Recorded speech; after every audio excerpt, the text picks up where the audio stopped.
and so I was part of this team. And aboard the ship, our accommodation was on a mess deck, which was just a wide steel-floored sort of room, which was quite big, and there was room to sling hammocks, so we slept in hammocks on that ship, which of course we did while we were at Traval and while we were in the base at HMS Drake originally. All seamen or Navy boys had a hammock, which they were issued with, which was like a long roly-poly thing with a small mattress, thin mattress inside it, and it was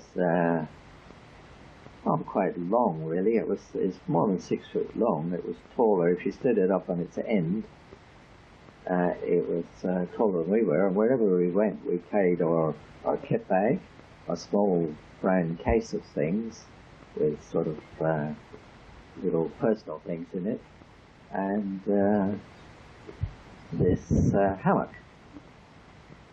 And it's quite a good thing at sea, actually, a hammock, because once you're up in your hammock, the ship rolls, and of course the hammock stays still. And although it looks as if the hammock is swaying, it's actually quite steady and still, and the ship is rolling about the hammock. So if you feel seasick at all, it's a good place to be, is in that hammock, so long as you're not watching the deck above you rolling around. And of course the Dewdale moved to Greenock and Gourock to the tail of the bank, and we swang around the border, and we were able to get ashore and stay ashore, and we were issued with tropical gear again, so we had this idea we'd be going overseas. And some of the fellows said, well, you know, sometimes people are going on the Iceland run, and they're going up to Russia with the Russian Arctic convoys. And so it's just a kid on sometimes that you get this tropical gear so that the spies won't know where you're going.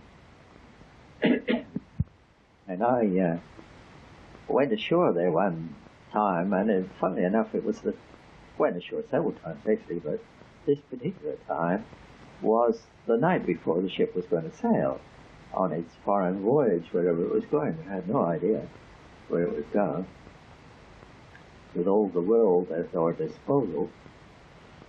And I went to a place to arrange to stay the night, a bed and breakfast house. And I said to the lady, in fact, it was a sort of YMCA place, and there were quite a few people staying there. And I said to the lady there at the desk, it's very important that I get up in the morning. I've got to get up pretty early because the last Liberty boat leaves at 7, and my ship's sailing. She said, that's all right. She said, I'll put your name in for a shake at about 6 o'clock, and you can get up, have your breakfast, and plenty of time to get down to the wharf and catch your boat. The breakfast place, the bed and breakfast place, was just round the corner from the jetty. And from my bedroom window, I could look out over the Clyde and see the ship. And I forget where I went to a dance or something. And then, of course, in the morning, when I wake up, I realized that they haven't given me a shake. Nobody's wakened me. And it's after 7 o'clock. And the Liberty boat would have gone. And I look out through my window and I can see the ship, and I can see the sailors all over the ship, sort of getting ready to leave. And I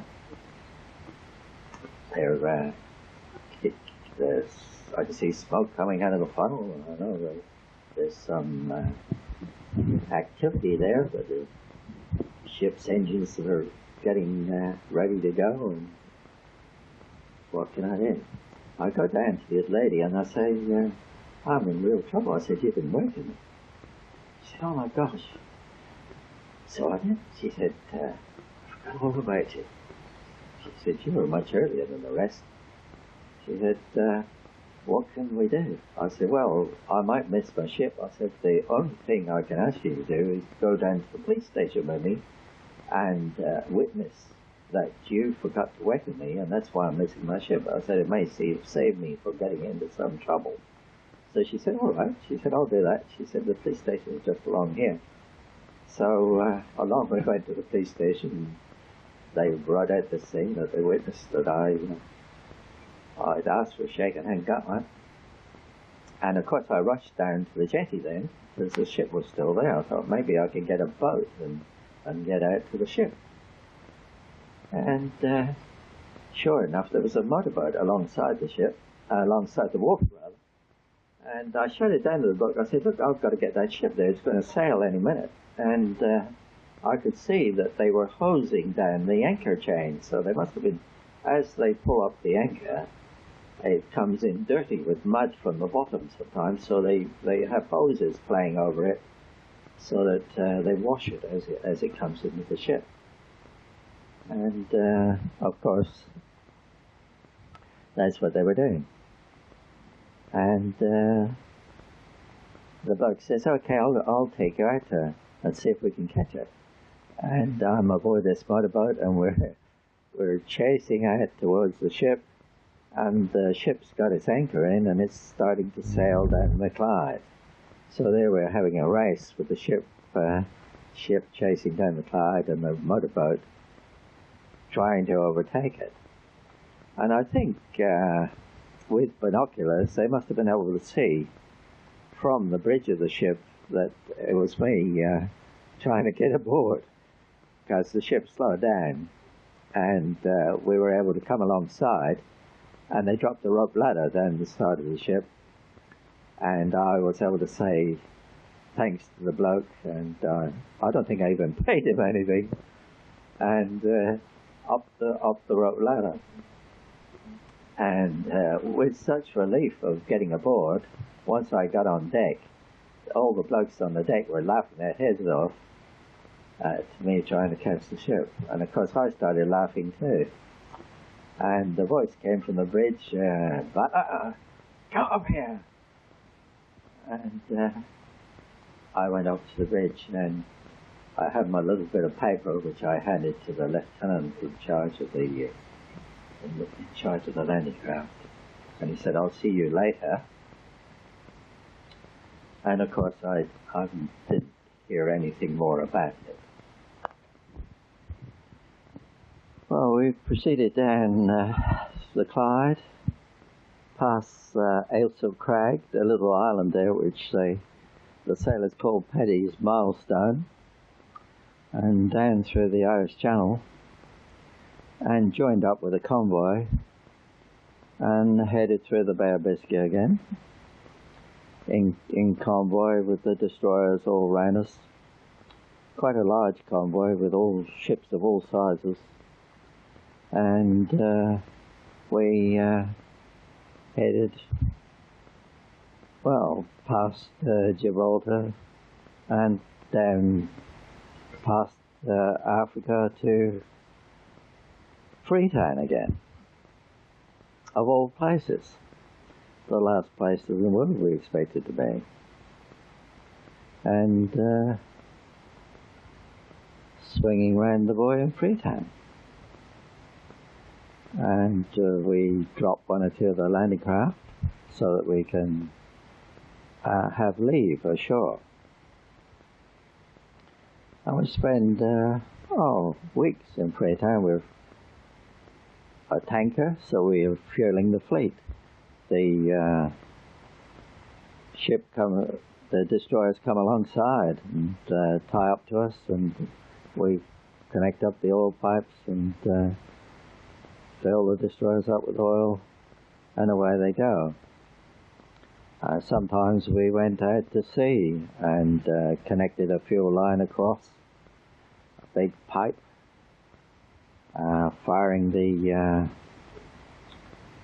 firing the line across first, and then they would hoist this large pipe across, connect us to the destroyer or cruiser or whatever it was, and we would refuel the ships of the fleet. And of course, fueling them at sea, they didn't need to come into the harbour and disclose their identity. It was always felt that there were spies ashore that would love to know if a cruiser or some particular large battleship was near Freetown. Information for the enemy. So that's why we fueled them at sea. We lowered the landing craft, and the landing craft, just the crews without any troops. The crews would go and practice landing in the surf. And eventually we got the rumor that we were going to land troops in Madagascar. And Madagascar is an island which is, round on the east coast, the lower part of Africa, on the east coast of Africa. Of course, we were on the west, and we would have had to travel all the way down Africa and around to Madagascar. Well, I think it was quite late in '42 that the landings took place in Madagascar. And, well, for reasons which I'll disclose, I imagine would be the reasons that the Dugdale didn't get there, although apparently we were exercising for it. And in the meantime, fueling the fleet. We fueled the destroyers and the escorts of the convoy that we came down to Africa on the way down. Put large pipes across to the ships and replenished their fuel tanks. We were able to get ashore there, but there wasn't much ashore. We were wearing white tropical gear and shorts, and with short-sleeved white shirts and white helmets. And if you went ashore at night, you had to wear longs, quite long trousers, and of course long sleeves, because of the mosquitoes there, in case we got malaria. And it was on one occasion that we were ashore, a couple of the other motor mechanics, and I can't remember their names. I can still see them all right, but I'd blood if I could think of their names. And the three of us were ashore, and we missed the evening Liberty boat. We were wearing short sleeves and shorts, and of course the night came on, and we got the later Liberty boat and went aboard and didn't think anything more about it until a few days later, when I wasn't feeling too good, and I was lying in my bunk, and or my bunk, my hammock, and didn't feel like getting up. I was feverish, and they put me in the sick bay. And of course, who should be in the sick bay but my other two friends. They had been in the same mess as me, actually, and swinging in hammocks, but I'd lost all interest in what was going on around me. But in the confined space of the sick bay, there was just room for the three of us, I think. It was quite a tiny place on the tanker, tiny cabin. We sweated and shivered alternately, having 4 or 5 blankets and hot water bottles, and then throwing everything off. And the flotilla officer came along to see us, and he accused us of malingering, of all things, of all the stupidest things in all the world. Anyway, eventually we found our way aboard, or we were taken, I suppose I'd better say, to a hospital ship.